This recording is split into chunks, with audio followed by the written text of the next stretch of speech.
안녕하십니까. 제21기 민주평화통일자문회의 자문위원 전서아입니다.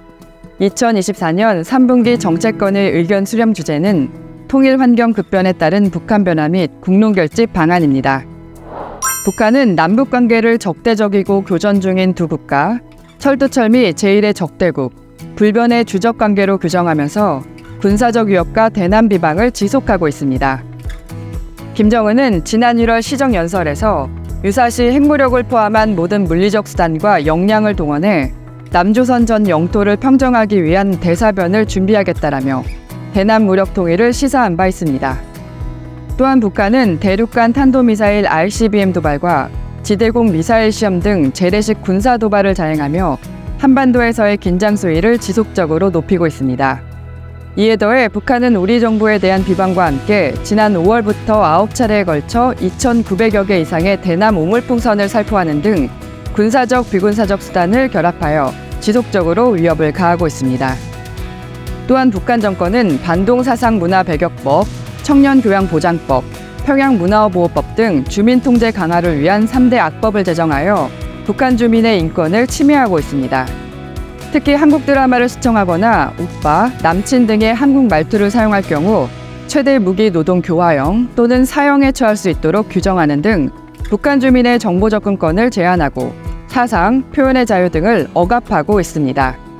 미국 정부는 지난 6월에 발표한 2023 국제종교자유보고서에서 북한은 종교 활동을 이유로 개인을 처형하고 고문, 체포, 신체적 학대를 하고 있다고 지적했습니다.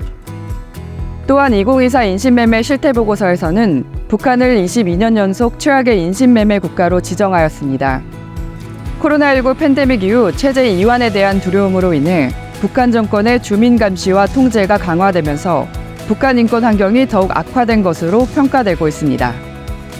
이러한 북한의 주민 통제 정책으로 인해 북한 주민들의 사상, 양심, 종교에 대한 자유가 심각하게 억압받고 있음을 알 수 있습니다. 지난 6월 푸틴 러시아 대통령은 24년 만에 북한 방문해서 러북 간 포괄적 전략 동반자 조약을 체결하고 유사시 자동 군사 개입으로 해석될 수 있는 내용을 포함시키는 등 사실상의 군사 동맹을 구축하였습니다.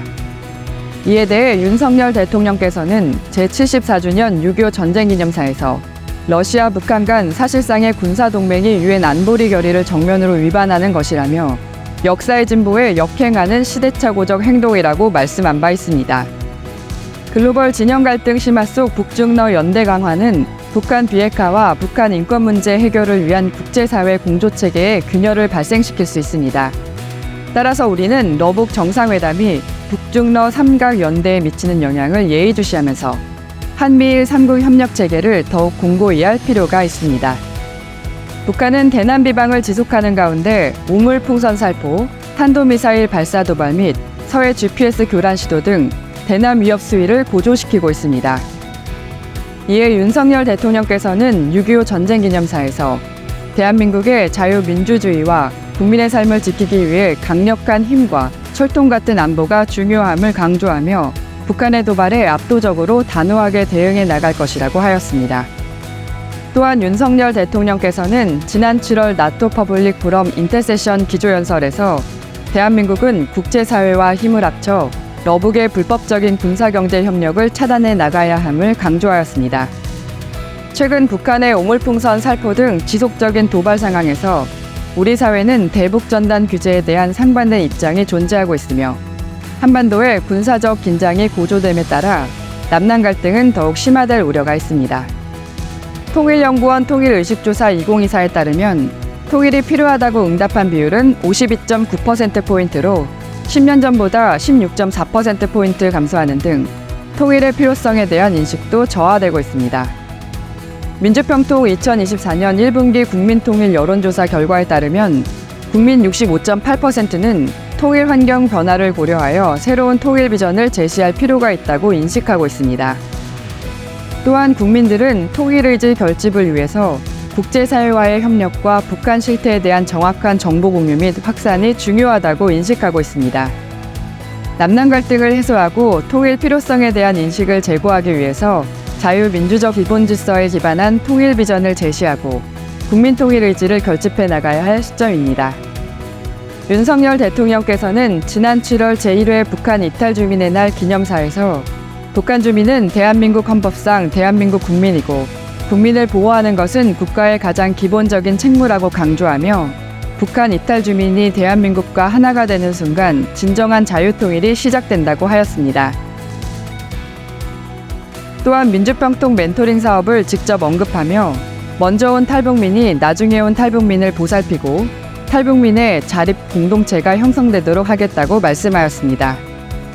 민주평통은 멘토링 사업을 통해 탈북민들이 일방적인 지원 대상이 아닌 자유민주적 평화통일을 위한 먼저 온 통일 역군으로서 적극적 역할을 모색하고 탈북민을 통해 북한 주민들에게 자유와 희망의 메시지를 전달하도록 노력해야 할 것입니다. 그리고 지난 6월 통일부에서 발간한 2024 북한 인권보고서를 활용해 북한 정권에 의해 자행되고 있는 인권 침해 실태를 국내외에 널리 알릴 필요가 있습니다. 민주평통은 북한 인권 실태에 대한 국제사회 인식 제고 및 북한 인권 개선 방안을 마련하기 위해 지난 6월 2024 한미평화통일 포럼을 개최한 바 있습니다. 통일 환경 급변에 따른 북한 변화 및 국론 결집을 위해 민주평통은 다음의 역할을 수행해 나가야 할 것입니다. 첫째, 북한의 변화를 이끌어내기 위해 탈북민과 소통하며 통일 네트워크를 구축하고 북한 인권 문제 개선을 위해 국제사회와의 연대를 강화해 나가야 합니다. 둘째, 남북관계 교착 국면 장기화로 인한 통일 회의론을 부식시키기 위해 지역사회 통일 공감대를 형성하고 국민적 합의에 기반한 자유민주주의 통일담론 정립을 위해 노력해야 할 것입니다. 셋째, 대남 통일노선 전환선언 등 남남 갈등을 유발하기 위한 북한의 공세적 선전선동과 도발에 대응하기 위해 올바른 통일 북한 관련 정보를 제공하여 국론 결집을 선도할 필요가 있습니다. 넷째, 통일에 대한 관심이 저조한 미래 세대에 관심을 제고할 수 있는 청소년 통일 골든벨, 토크 콘서트 개최 등의 활동도 확산해 나가야 할 것입니다. 마지막으로 급변하는 국제 정세에 능동적으로 대응하여 한반도 평화통일 실현을 위한 우호적 국제 환경 조성을 위해 다양한 공공외교 활동을 전개해 나가야 합니다. 이상 살펴본 바와 같이 통일 환경 급변에 따른 북한 변화 및 국론 결집 방안을 모색하기 위해 적극적인 노력이 필요한 상황입니다. 북한의 대남 도발, 혼란스러운 국제 정세 등으로 인해 통일 환경이 불안정한 상황이지만 자유민주주의 통일을 위해 흔들림 없이 나아가야 할 것입니다. 경청해 주셔서 감사합니다.